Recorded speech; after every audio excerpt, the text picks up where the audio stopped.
Welcome to this week's edition of Tech Tips. This week I'll be showing you the advantage of adding a prefix label to your sheathing layouts. So I have a wall type here. I'm going to select it here. And if you look at the name of this wall type, it is the one that I have with no prefix, and it's exactly the same wall here, regular. And the reason I copied it over is because in my settings here, we look here at that wall type, I believe it's all the way at the end here, I have the one here that has no prefix, and I've selected the OSB and the gypsum board layouts that don't have a prefix, just to show you what the difference is and why there is value in adding those prefixes. So if I come here to my sheathing templates, those are the ones that I created. So if I come here to the gypsum board and I just come here and show you what I've done, go to modify, I've come in here and I've added that prefix label of gyp for the gypsum board, and I've also selected here to use the layer material. Now the layer material is going to look at your Revit wall, and whatever you've assigned as a material, that's what it's going to pick up. And the same thing I've done here for the OSB. Same thing, I have selected a prefix of OSB, and I've set it to select the default the layer material, excuse me.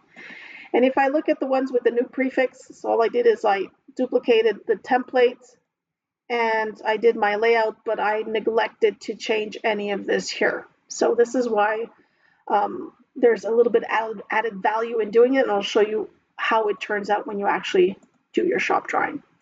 So let me come in here and I'm going to hit quick create to actually, I'm going to hit both actually.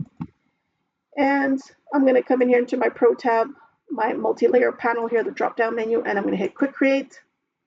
It's going to go ahead and put in those layers. So if you remember for the substrate OSB, I put in, one of them has the label of OSB, the other one was just the default, and for the gypsum board, the same thing. So we'll see how they come out here. Perfect. And if I just go ahead and hide the walls here, right off the bat, you see the difference here that this one has the OSB, which is using the layer, and this is just using the default layer of that family, which is the sheathing family, and it's just using that gray color. What happens when we actually do a shop drawing?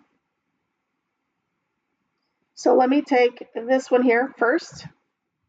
Let's come in here into our drawing settings and use our shop drawing here. We'll say okay.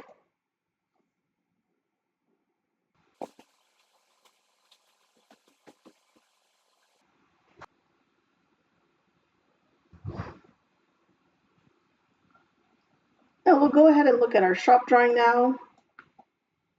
So I've set up my shop drawing to have the first sheet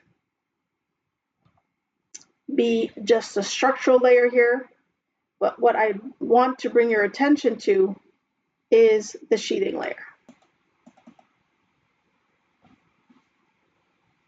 You'll see here, everything is the same color, and here in your sheathing schedule, everything is labeled as sheathing panel, and it'll go from 1 all the way to 9. Now what I'd like to show you is the difference when you actually add a prefix. So let's go back to our 3D here. And I'm going to do a shop drawing now for this one. So I'm going to select a member, go into our shop drawing here. I'm going to use the very same drawing settings, hit OK.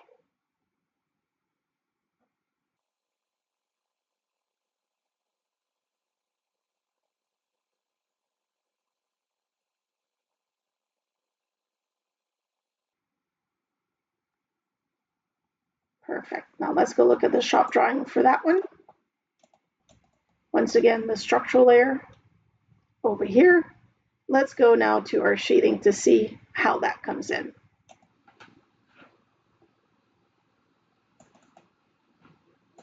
And there you see now we have the correct colors come in because we've used that layer.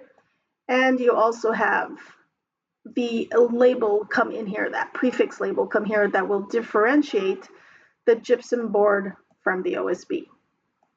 So a really valuable tool just to put in that prefix when you're creating your sheathing layouts. It really does help inside of your shop drawings, especially in the schedule. Thank you for watching, and we'll see you next time on Tech Tips.